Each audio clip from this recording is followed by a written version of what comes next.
Hello, hello. It is great to see you again, and welcome back to another installment of Optimizing Your Financial World. I'm your host and moderator, Ryan Ruff. As always, we got the star of our show, Mr. Mark Wade of Echelon Family Office, standing by. He'll be joining me momentarily. But look, first and foremost, we're going to take a moment and say thank you to the audience for joining us and jumping aboard here on today's show. You know, as many of you know, this show is about wealth management related discussions. We are tapping into Mark's nearly 4 decades of experience dealing with wealth management topics. And as Mark has mentioned time and again on this show, it's the only thing he's ever done. So clearly there's a lot of insights that we can pluck from Mark in terms of these wealth management related topics and through his conversations with clients to leave you with some tips, some strategies to help ultimately optimize your own financial world. That being said, today's episode, we got a really good one for you today. I like it a lot because it piggybacks off of our last conversation, which we spent a lot of time talking about preparing heirs for their inheritance, that wealth that will one day be theirs. You know, we're taking time to really help establish that level of financial intelligence among the heirs. And today, we're kind of doing the prelude, if you will, to that conversation. We're going to be talking about this one all-inclusive strategy that can be used to help educate those heirs, the children of a given family, on the family's wealth, and ultimately align the family as a whole when it comes to the wealth. I'm talking about a family constitution. But first, let's go ahead and bring Mark out before I get ahead of myself to get the conversation rolling. So, hey, Mark, how you doing this morning? Good to see you. Hey, Ryan, great to see you this morning. I know we've got a great conversation on tap for today. I agree. You know, we're sticking with this theme of family wealth today, you know, piggybacking off of the preparing heirs conversation. Today, we're diving into this idea of a family constitution. But Mark, to really start things off and get our conversation rolling today, let's start really with the basics. In your experience, what kind of unique challenges do you see arising when families with significant wealth, significant assets are attempting to work together to manage those assets? Oh, absolutely. You know, Ryan, affluence, can really allow families to achieve great things when they have a shared vision. But it can also create some resentment and sometimes rift, which can potentially lead into family estrangement among family members. And so consequently, when decisions about significant wealth involve multiple family members from more than one generation, there's great opportunity for conflicts to arise and for those conflicts to be greatly magnified. Yeah, Mark, you and I were talking about this in our last episode. Family wealth, it can get a little sticky sometimes. The relationships with your family members, of course, they're treasured, but whenever money seems to enter the picture, it can always make things a little more difficult than it might need to be. So let's get into these issues, Mark. Are there any specific wealth-related issues that you're seeing on your end among these families, maybe more so than others? You're right. Sometimes it depends, to a great degree on the amount of assets that we're talking about and whether that family is involved in a family business. You Mhm. know, speaking broadly, wealthy families, they grow and they expand over time. And the big issue that keeps, raising its ugly head is whether or not they have that shared vision in order to be able to manage the shared capital together. Wealth can sometimes be commingled, amongst different legal structures and specifically multi-generational trust. However, family members sometimes may feel wronged in some way, and may even prompt them to take some type of legal action to break up those trusts, creating even more family unrest and more family disharmony, and possibly even jeopardizing the entire bottom line for the family. Yeah. Obviously a scary situation whenever that comes into fruition. But so that being said, Mark, what would you say families can do then to create and then, of course, maintain harmonious relationships over time where the attitudes of the family and then, of course, their goals of what they want to achieve with the wealth are more aligned? Everybody's working well together. What can they be doing here? Well, to avoid those type of disastrous outcomes, and to help build and encourage family harmony, we often suggest that families consider creating a formal family constitution. Sounds silly or maybe unique, but a formal family constitution can really be an effective tool for helping families avoid conflicts and facilitating agreement among family members. It can even help family members address their concerns and preferences in a really constructive way. So often, family constitutions lay out the future directions and actions that the family intends to take. Now, this is an approach we see oftentimes taken by the super rich, those families with $500 million or more of family net worth, and they have significantly positive results from it. So if we take a look at that, we take that even a step further. Some families should consider not only their net worth, but also if their net worth is significantly lower than that, this is truly an effective tool to use to bring that family together. Right, Mark. I mean, that's a big theme on this show. While, yes, a lot of our conversations deal with affluence and, like you said, these super rich individuals that, you work with at Echelon Family Office that you've seen throughout your 4 decades worth of experience in this space, yes, those people exist. And yes, you've worked with them, but there's a lot of lessons that can be learned from their best practices. And that's what we're doing here. We're going to bring that to you, our audience, who may not have that kind of level of wealth. So that being said, Mark, walk me through the how now with the family constitution. How does this document then really get into the weeds of promoting better family relationships, especially when it comes to the wealth as a whole? Well, creating a family constitution really begins by recognizing the fact that all families have some type of contentiousness in them, right? Nearly all families, family members are going to disagree and sometimes even fight. So the family constitution seeks to spell out in specific ways how a family can address those conflicts that are almost certain to arise over time and across generations. Sure. So, yeah, go ahead, Mark. Yeah. And along those lines, Ryan, one of the biggest goals of a family constitution is to prevent the type of family conflicts that can tear families apart and as a result, potentially diminish their family fortunes, right? So family constitutions are designed really, they detail how a family is going to deal with dissent when it arises, not if, but when it arises.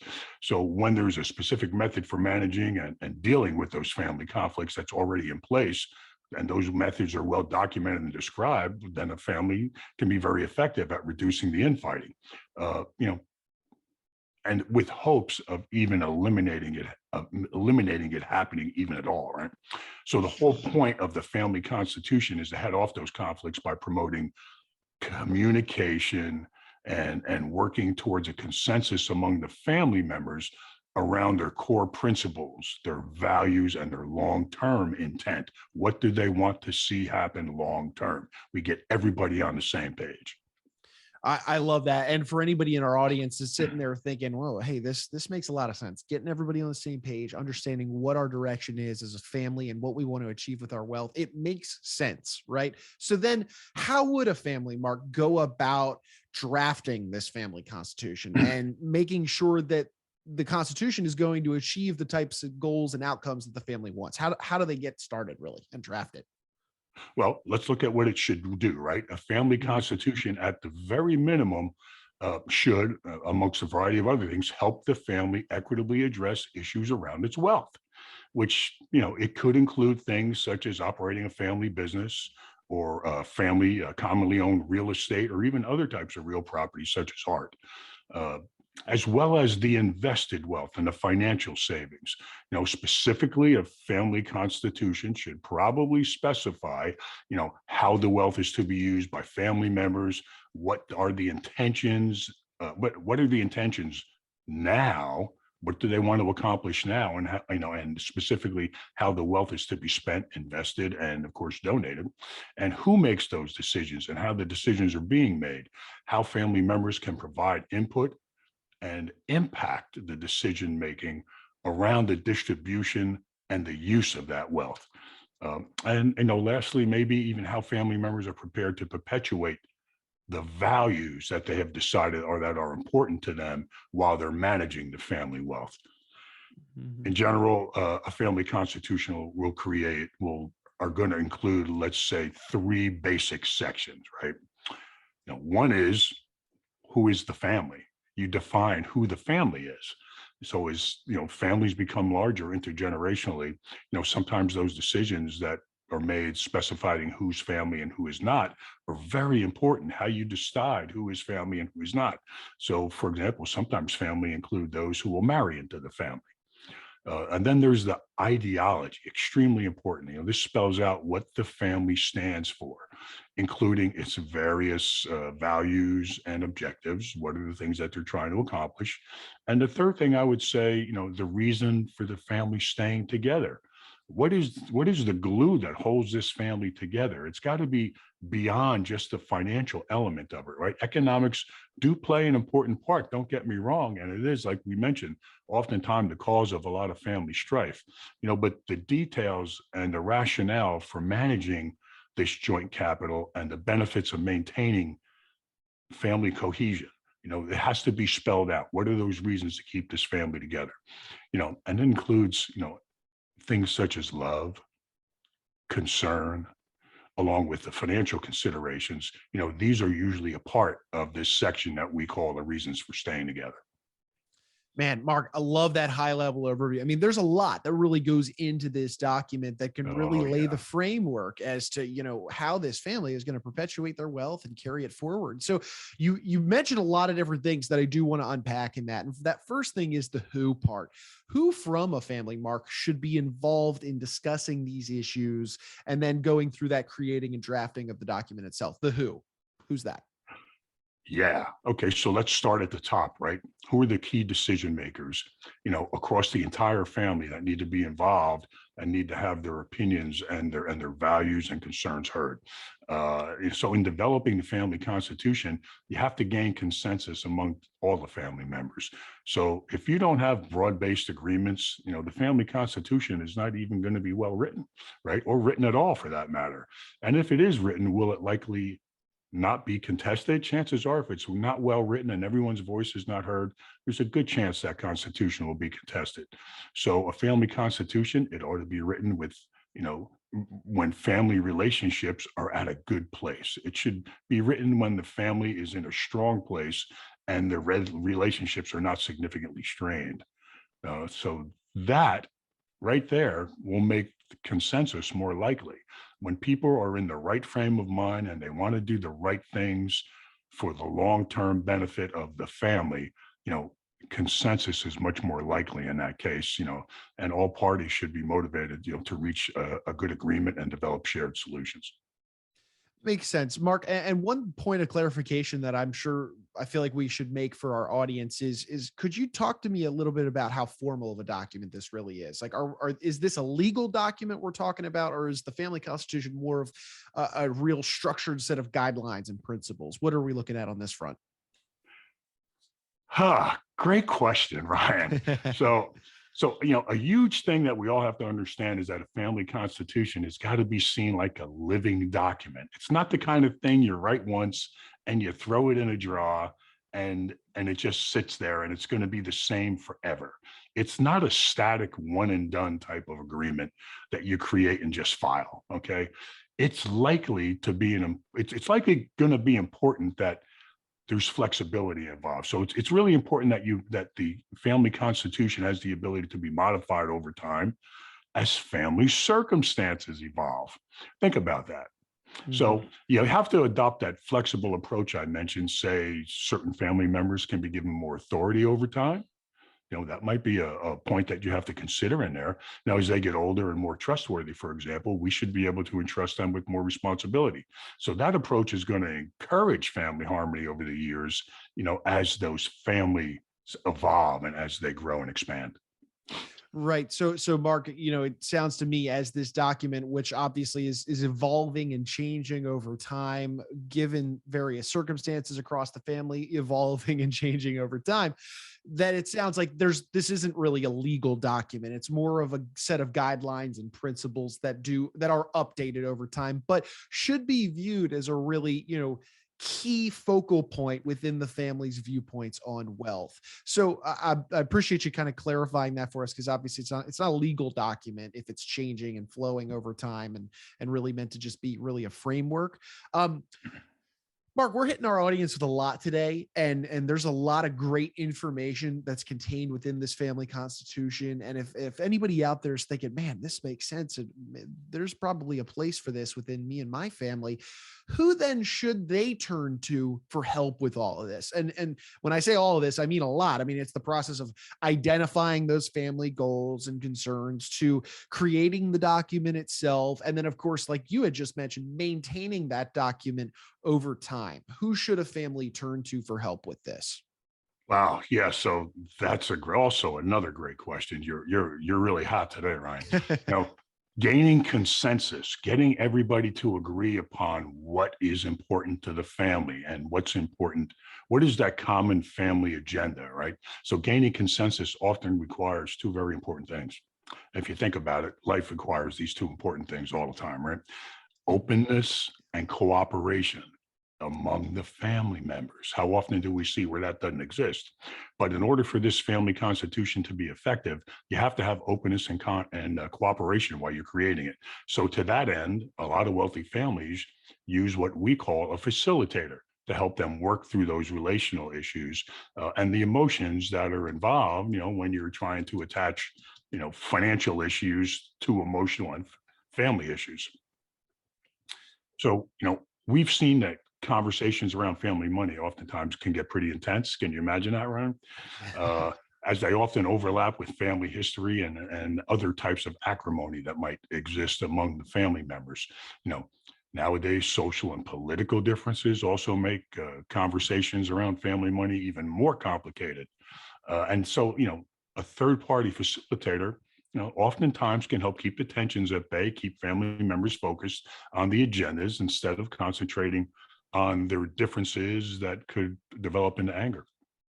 I hear you. I hear you there, Mark. And Mark, as we're bringing our conversation to a head here on the Family Constitution, I mean, boy, have we shed a lot of light on what the document is, what's in it, how it operates, how it evolves. I mean, there's a lot that's going on here with this living, breathing document in the Family Constitution. But let's in closing, shall we bottom line it for our audience? Could you walk me through then, kind of in your mind, these key reasons why a family should be considering implementing a family constitution these days? Sure, sure. So, values, principles. It should memorialize a family's principles and the values that they share. In addition to that, it should also establish checks and balances among various different interests inside the family, right? As well as ways, let's say, or methods to address any conflicts that are going to arise, because they will. And what communication protocols are you going to use? How are we going to discuss this? When are we going to discuss this? It should also promote some sense of accountability among the family members, who's responsible for what, and also ensure flexibility. So again, as the family changes, we can bring other players up into the decision-making process. I love that, Mark. I appreciate you kind of summarizing it for us. And Mark, one thing I'm thinking here is in piggybacking off of our last conversation with preparing heirs, a big part of our conversation from preparing heirs is this idea of education, right? You want to instill this level of financial intelligence among your heirs, and the earlier the better, right? This family constitution is a great way to do that and establish it early for those heirs. So that way they're growing up with a real connection to the family's well-being and the family's wealth, and maybe the charitable intent that the family adds into their wealth. So there's a lot of long-term value that I'm seeing with this living, breathing family constitution that really plays well into our conversation from last time surrounding, hey, when that moment comes to transfer wealth to your heirs, boy, would it be nice to have them prepared already. And it sounds like this family constitution would be a nice way of doing that. But anyway, look, Mark, I appreciate you taking your time today. If anybody was with us today, watching, listening to our conversation, maybe they're interested in continuing it with you and your team over at Echelon Family Office, how would they go about reaching out to you, getting that conversation started? Sure, Ryan. They could visit us online at www.echelonoffice.com. That's ECHELON office.com. They can contact me directly at MWADE, that's MWade at echelonwealth.com. That's ECHELON wealth.com. And also they could call our office at 888-892-9882. Fantastic. Well, hey, Mark, again, once more, appreciate you taking some time out of your day to be with us to, share your insights on the family constitution. And I'm looking forward to having you back on for the next episode here soon. Always a pleasure, Ryan. I look forward to the next one. All righty. Appreciate you, Mark. And hey, look, we want to take one final moment to thank you, our audience, as always, for jumping aboard today's show. And remember, if you liked what you saw and you liked the conversation today, please feel free to like the show, comment on it, subscribe to it on whichever platform you're checking us out on. And then, of course, share this information with friends and family. At the end of the day, we're tapping Mark's brain for 4 decades worth of experiences to talk strategies and insights that you can ultimately implement into your own financial world to help optimize it. It's in the name of the show. So for Mr. Mark Wade, I'm Ryan Ruff saying so long, and we thank you guys so much for joining us on today's edition of Optimizing Your Financial World.